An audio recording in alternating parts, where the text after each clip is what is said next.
अच्छा भैया, हम भोजपुरी लोकगीत बिरहा गायक जितेंद्र सिंह मिर्जापुरी और साथी के आवाज में एगो और बिरहा सामाजिक चित्रण के रूप में भेजे जाते ही, लेकिन इस समाज के लिए बड़ा ही दुखद चीज बा। समाज में घृणा फैलावे वाली चीज बा जोन की हमारे बिरहा में आप लोगों के सुने और जाने की मिली। बिरहा में का चीज दर्शावल गल आपके आगे सुने के मिली। बिरहा में 4 लाइन भूमिका में भाव लिखल गल लाल।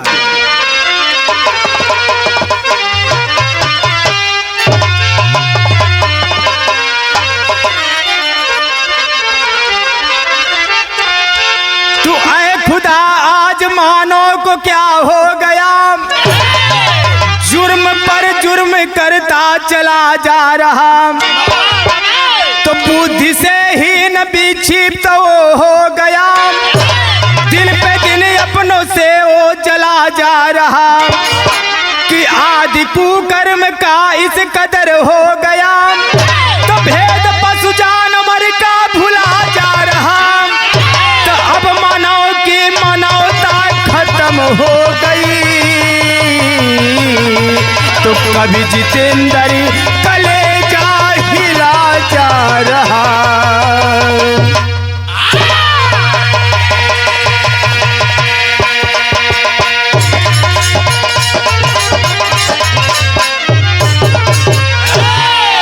अब मानव की मानवता खत्म हो गया, कभी जितेंद्र कलेजा हिला जा रहा।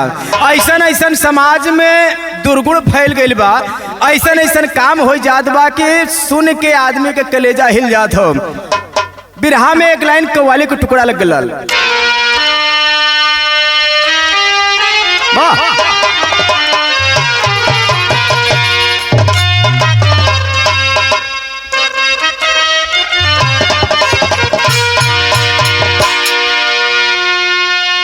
कोनो आशिक कहलस कि तोरे जैसन बेवफा दुनिया में देखले से ना मिली, कि बेवफा से वफा का बात कयल बेकार हो। कहलस कि बेवफा से वफा की, तो बेवफा से वफा का अरे जिक्र ना करो, बेवफा से वफा का।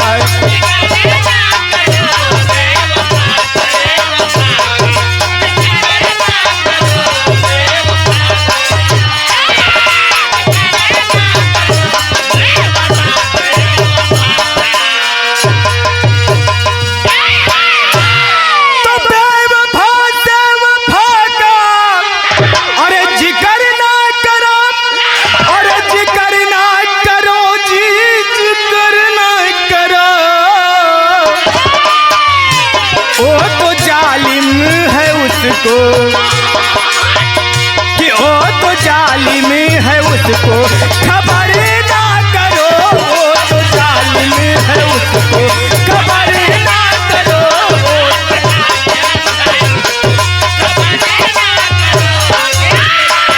या भैया,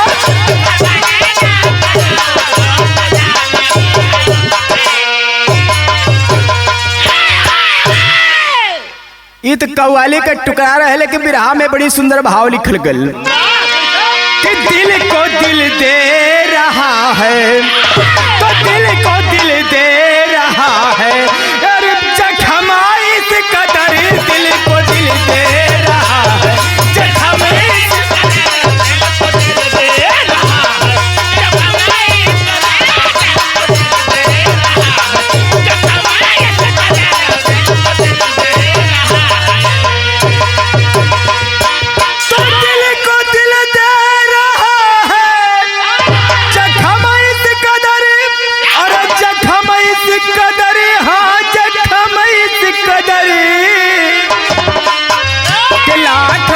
हम लगाए कि लाख मरहम लगाए न होता असर, लाख मरहम लगाए न होता असर, लाख।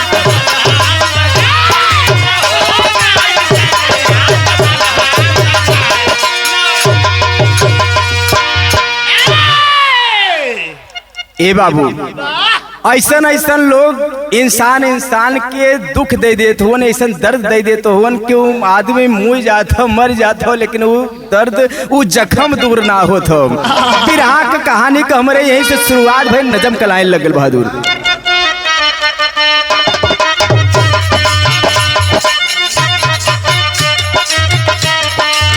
लिखूं कहानी क्या कहानी भी शर्माती है,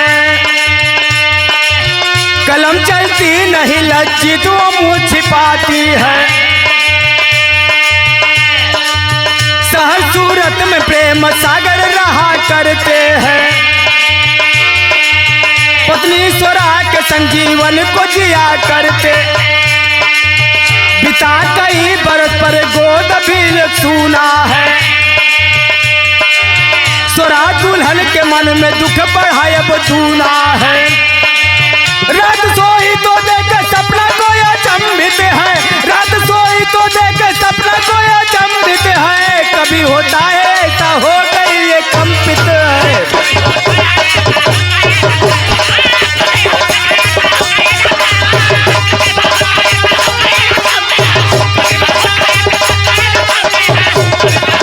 क्या बात है ना?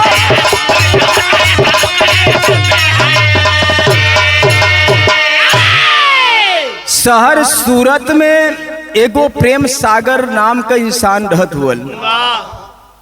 बड़ी खूबसूरत पत्नी हुअन उनकर, जेकर नाम स्वरा बतावल गल। घर में केवल स्वरा, दुए पति पत्नी हुअन, छोटा सा परिवार है। 4-5 साल 6 साल बीत गल, लेकिन गोदी में एको संतान ना हुअन। प्रेम सागर के पत्नी स्वरा के मन में बड़ा कटुता है। पास पड़ोस के अड़ोसिन पड़ोसिन के लइकन के खिलावत देखे, बाहर लइकन के खेलत देखे, दुलरावत देखे तो उनके बड़ा कसक होए, मन में दुख पैदा होए कि काश भगवान अगर हमरे गोदी में भी एगो संतान देले होतन तो ऐसे ही अपने लाड़ प्यार दे के अपने लइकन के भी हम अपने गोदी में खिलैती। बड़ा दुख हो। लेकिन बिरहा में एक लाइन तर्ज लगल लाल।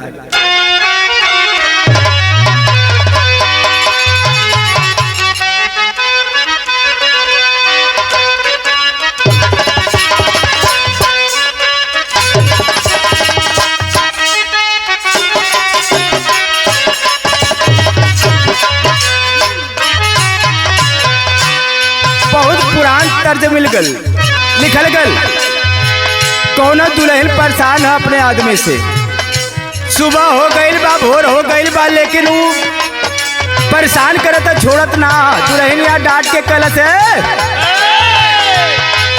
नहीं आदत से अपने बाज आवा। सवेर हो गईल है, सब उठे लगलन, सूरज निकले वाला है, लेकिन तू छोड़त ना हुआ। कलस कुकू मुर्गा बोले छोड़ दी कलाई जी, छोड़ दी कलाई जी। काहे लत आइल बाले भोर भइले आई जी, भोर भइले आई। कुकू मुर्गा बोले छोड़ दी कलाई जी, छोड़ दी कलाई।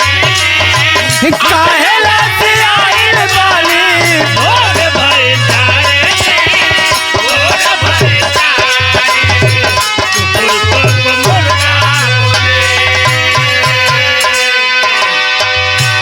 तर्ज रहे, लेकिन बिरहा में भाव लिखल गल। सोचेली सपना देख के स्वरा मन बेहाल बा, स्वरा मन बेहाल बा।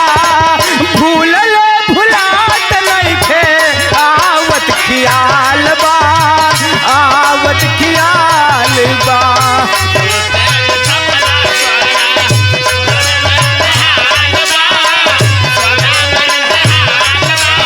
भूलल भुलात नइखे आवत खियाल बा।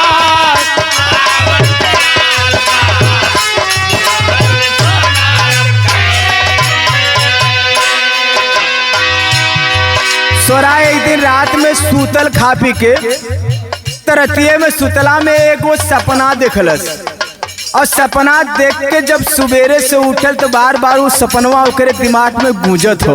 का देखलस सपना में? मोती से प्यार कई के कैली हम शादी।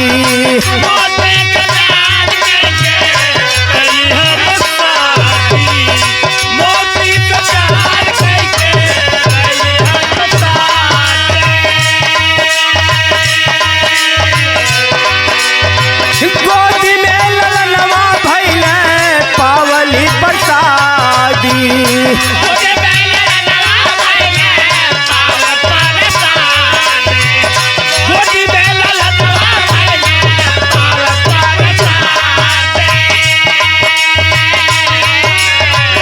भैले गुलजार अचरा मन खुशहाल बा, मन खुशहाल बा।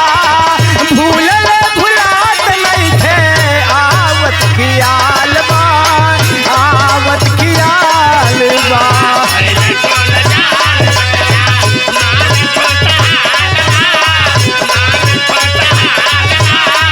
भूलल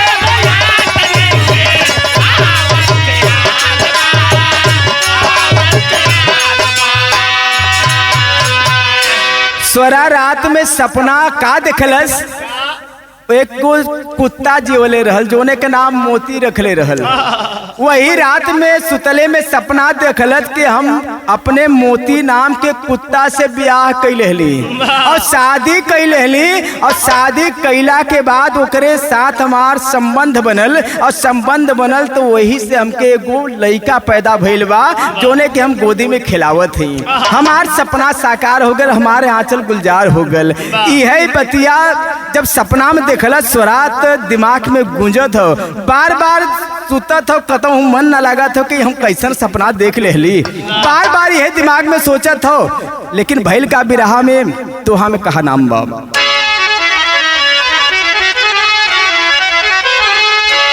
तक कुछ दिन बीता हो गया, सचमुच मोती से प्यार।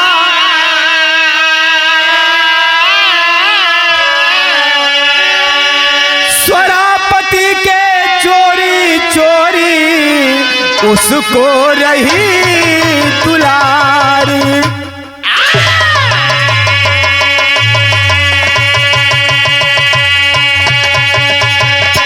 स्वरा वही सपनवा के देख के बार बार वही दिमाग में सोचत सोचत सच्चों में वही अपने मोती नाम के कुत्ता से प्यार कई गई। और जब मोती नाम के कुत्ता से प्यार हो गई लोग के धीरे धीरे ओकरे साथ सूते उठे बैठे लगल। जब आदमी ना रहे ओकर घरे में प्रेम सागर तो वही के साथ अपन प्यार जतावल करे स्वरा अपने मोती नाम के कुत्ता के संगे। भइल का धीरे धीरे समय गुजरल, बात बिरहा में तर्ज बदल।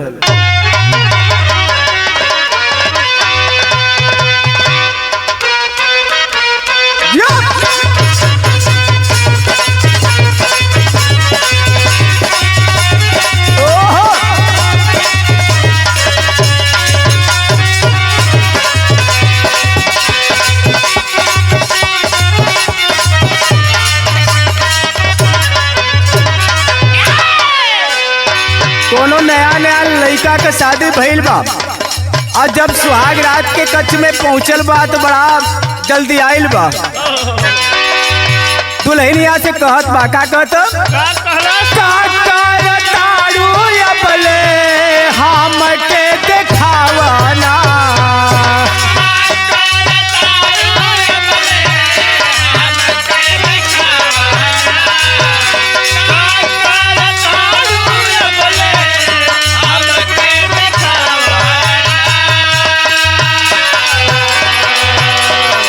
रूपवा पर्दा तनी धानिया हटावना।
बात वहाँ छोड़ दा, लेकिन बिरहा में भाव लिखल गल।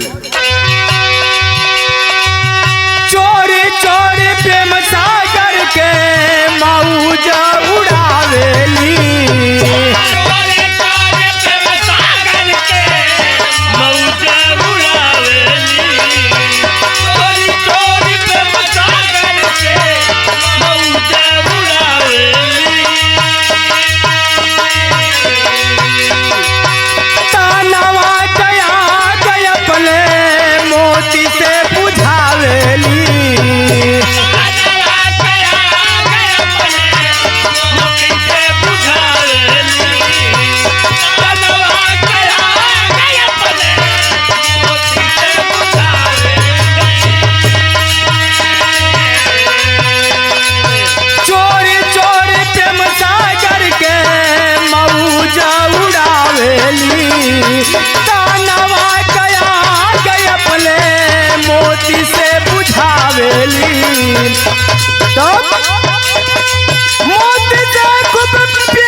गइल पियराई समैया आइल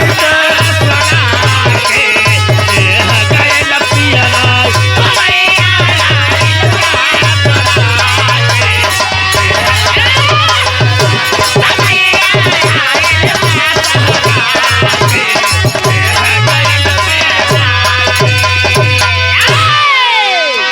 ए बाबू, स्वरा प्रेम सागर के अपने पति के चोरी चोरी घर के राखल कुत्ता मोती से चोरी छिपे प्यार करे लगल, संबंध बनावे लगल और संबंध बनावे लगल। धीरे धीरे समय गुजरल, गर्भ ठहर गल और देह पेराए लगल स्वरा के। और जब ई कृत्य के देखलस स्वरा के पति प्रेम सागर, तो एक दिन जाके पूछलस का हो का भइल, एक कुछ रंग रूप तुहार दूसरे दिखात हो।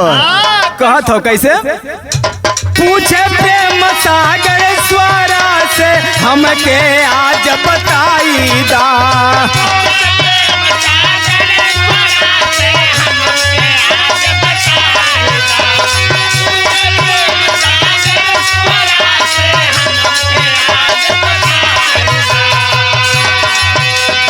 खुश खबरी का बाटे हो हमके आज सुनाई दा,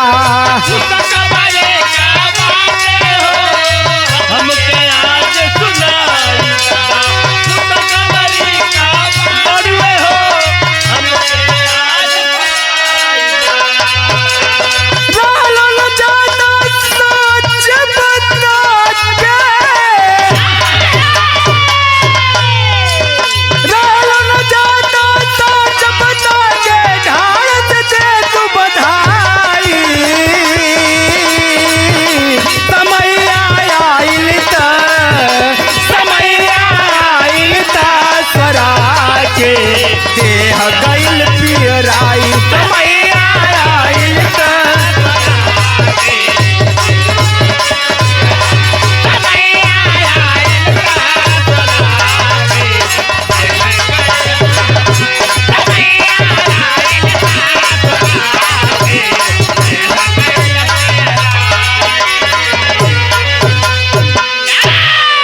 प्रेम सागर जब देखलस और के अपने पत्नी स्वरा के रूप रंग के तो जाके पूछे लगल कि कैसन ही शरीर तुहार बदल जात है, दिन पे दिन बढ़त जात हो, शरीर पेरा था का बात है, कोनो खुशखबरी है का?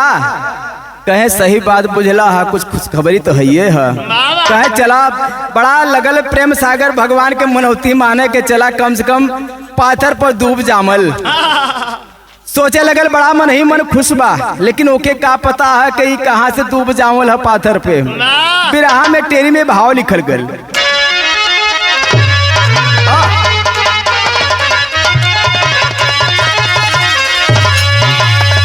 कुदरत की लीला न्यारी है बड़ी, अरे कुदरत की लीला न्यारी हो, कुदरत की लीला न्यारी है बड़ी।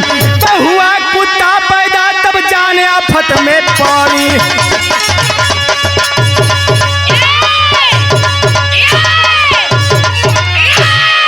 हुआ कुत्ता पैदा तब जाने आफत में पड़ी, कुदरत की लीला न्यारी है बड़ी। वो दिन धीरे धीरे आगल, जब डिलीवरी नजदीक आगल, प्रेम सागर बड़ा खुश लेके अपने पत्नी स्वरा के हॉस्पिटल में पहुंचल बा। हॉस्पिटल में गई तो वहाँ नर्स देखलिन, कहलिन डॉक्टर, और एकरे बाद स्वरा एक कुत्ता के जन्म देहलस। और कुत्ता के जन्म देहला जब देखलस नर्स तो पगला न गईल। अरे बाप रे बाप, बहुत हम औरतन के डिलीवरी करवली, लेकिन आज ही का हमरे सामने दिखावत हुआ भगवान। औरत के पेट से कुत्ता के जन्म होता देख के नर्स भी पगला गईल। अब पगला गईल तो कैलस का विदेशिया में भाव लिखल गल।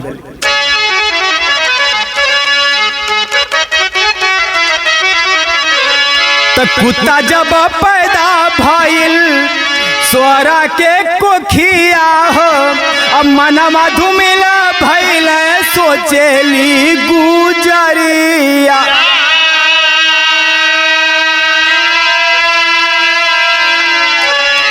तो का हम बताई के का समझाइब हो, अब बतिया न मानी केहू घेरल फिकरिया।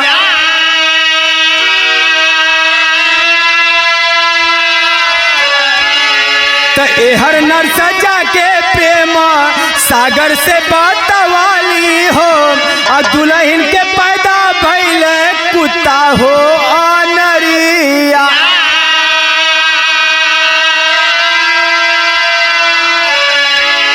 बतिया सुनत प्रेम सागर पगलैल हो, और स्वरा से पूछे जाके ठाड़ हो पंजरिया।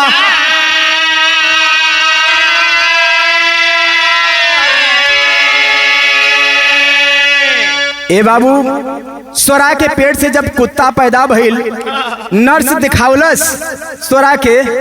स्वरा सोचे लगल, करे बाप रे बाप, ई कुत्ता का पैदा हमरे तन से भइल बा, और एकरे बाद अगर देश दुनिया जानी, घर द्वार के लोग जनी है ना, हमार पति प्रेम सागर देखिए के, तो हम पूछिए कि का भइल, तो हम का बताइब, का जवाब देब।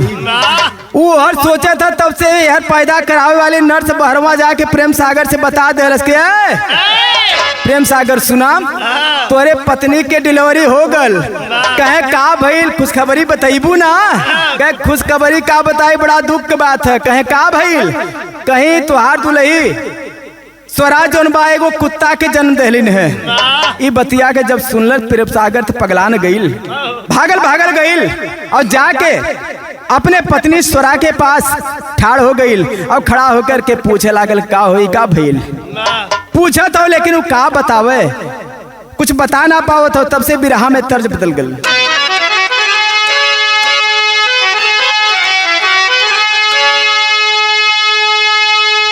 तर्जनी में भाव है बिरहा में, प्रेम सागर डांट के अपने पत्नी स्वरा से कहलस, अरे तब उतार ले हलू स्वरा हमरो तू पनिया।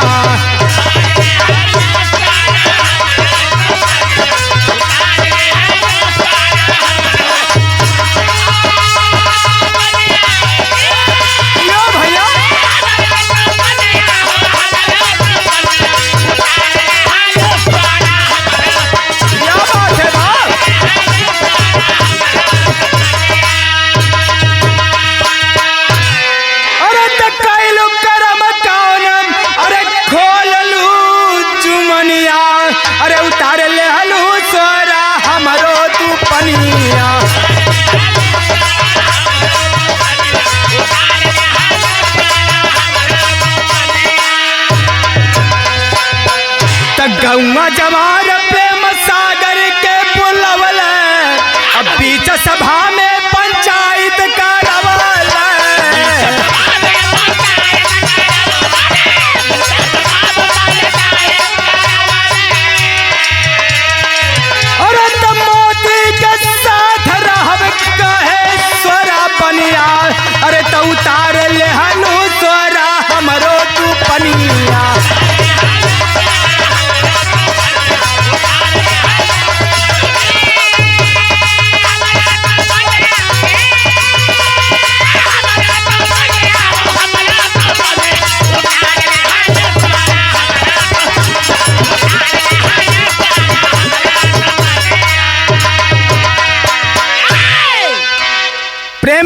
जाके डांटे लगल सोरा के कैसे कुत्ता पैदा भइल तोरे तन से?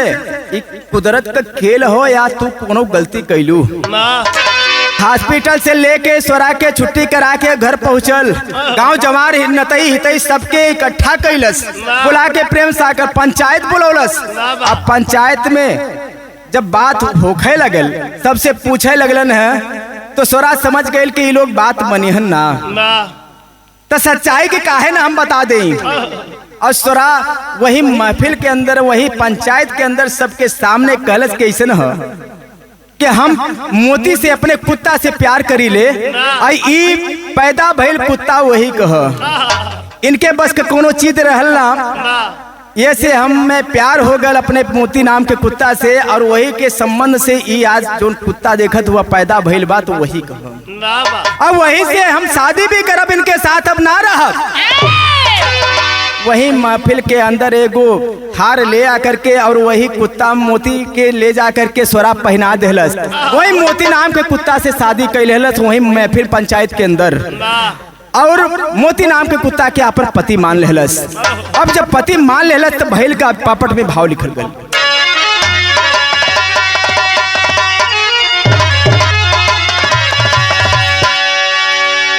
हार दिया मोती को तब पहिराई भाई महफिल में, तो हार दिया मोती को तब पहिराई भाई महफिल में, अब बीच सभा में शादी लिया रचाई भाई महफिल में।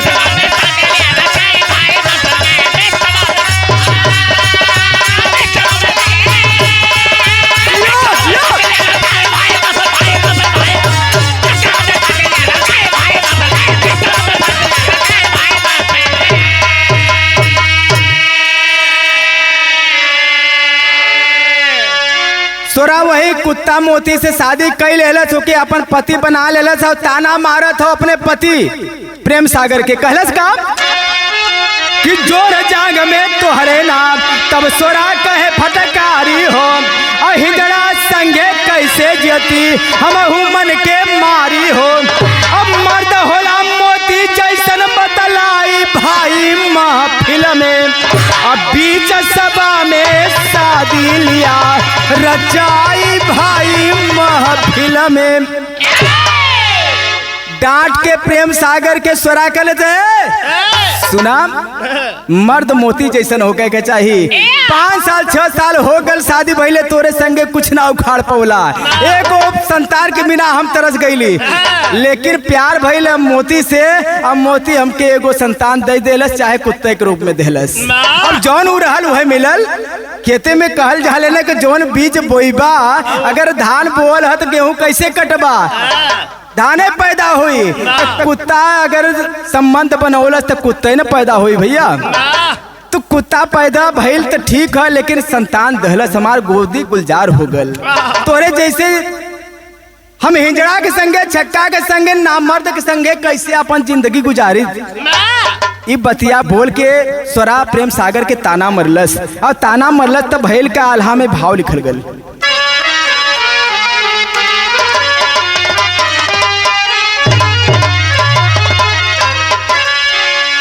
तब प्यार और पुत्र का सुख, अरे मोती हमके दिहल ये भैया, दिलवा का आस देहल हमरे हो पूरा,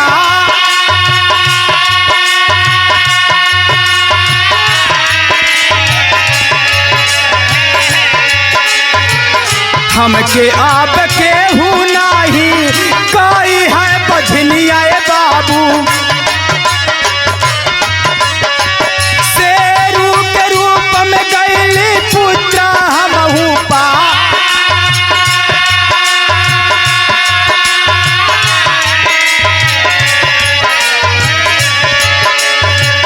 पति परमेश्वर आज से मोती हमर हुए भैया,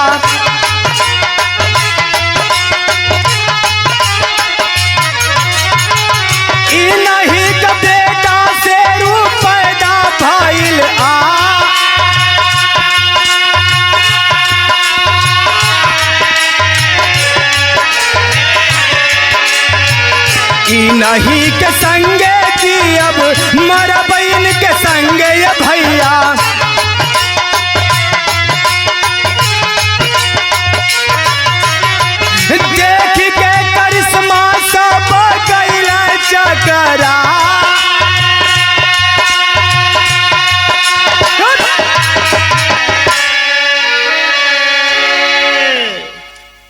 स्वरा अपने पति प्रेम सागर से कहलस कैसन हो कि अब हम शादी कई लेहली मोती से, तब मोती हमार पति परमेश्वर हुअन और उन्हीं की वजह से हमार गोदी गुलजार भइल और शेरू नाम के वो कुत्ता जो पैदा भइल है ओकर प्यार से शेरू नाम रखलस।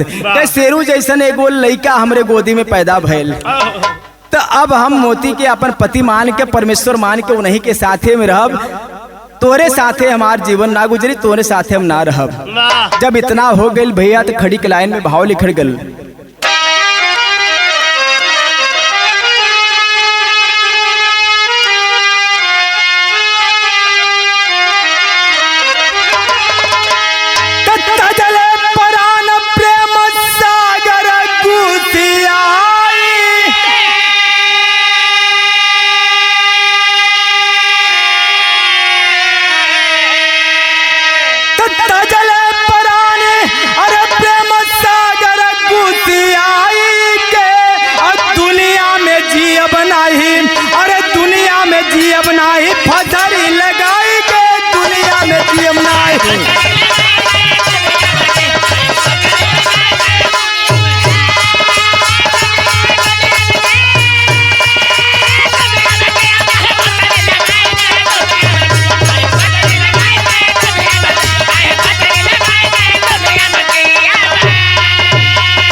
इतना ताना मरलस स्वरा, इतना बात बोल देहलस, इतना कटु बोल देहलस जिंदगी में कि प्रेम सागर सोचलस कि अब इतना हमारा अपमान इतने महफिल में इतने समाज में ही कह देहलस हमार पत्नी स्वरा, हमार जियल बेकार है।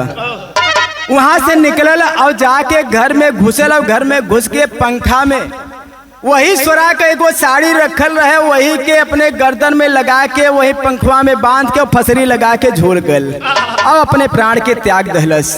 मर गईल कहे का मतलब, अब मर गईल तो ऐसन बात लिखे के पड़ल कि बाहर दुनिया के औरत मतलब कैसे समाज में का हो जाए, कैसे समाज के सुधारल जाए, समाज में कब का हो जाए एकर कोनो भरोसा ना है। इंसान दुनिया में इतना बिगड़ गए हुआ कब का कर जाइए एकर भरोसा ना है। बतावल गल करब भरोसा के करे ऊपर कैसे भाई और जान का दुश्मन भइले अपना लुगाई।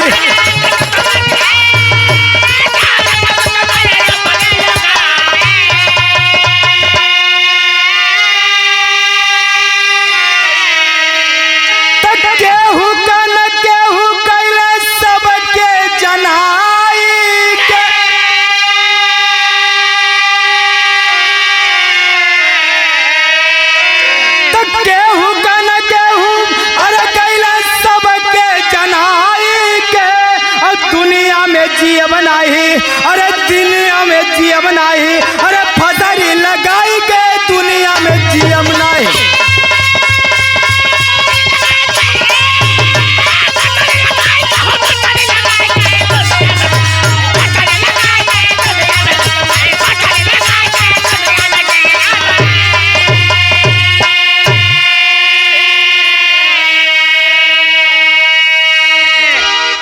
ए बाबू केकरे ऊपर कैसे भरोसा करवा, इस दुनिया में इंसान के ऊपर भरोसा करे लायक तो हम बताई ला कि बिल्कुल ले ना है।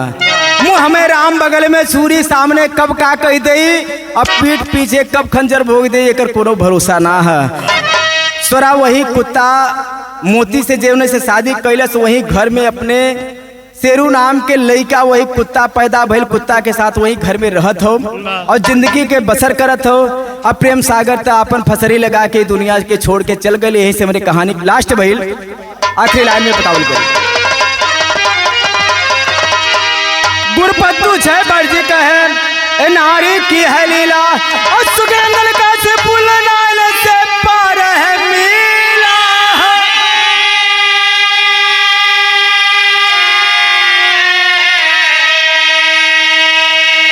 कुदरत की लीला न्यारी है बड़ी, अरे कुदरत की लीला न्यारी है बड़ी, अरे तो ठाकुर जी के अंदर दुनिया में आप पाड़ी कुदरत की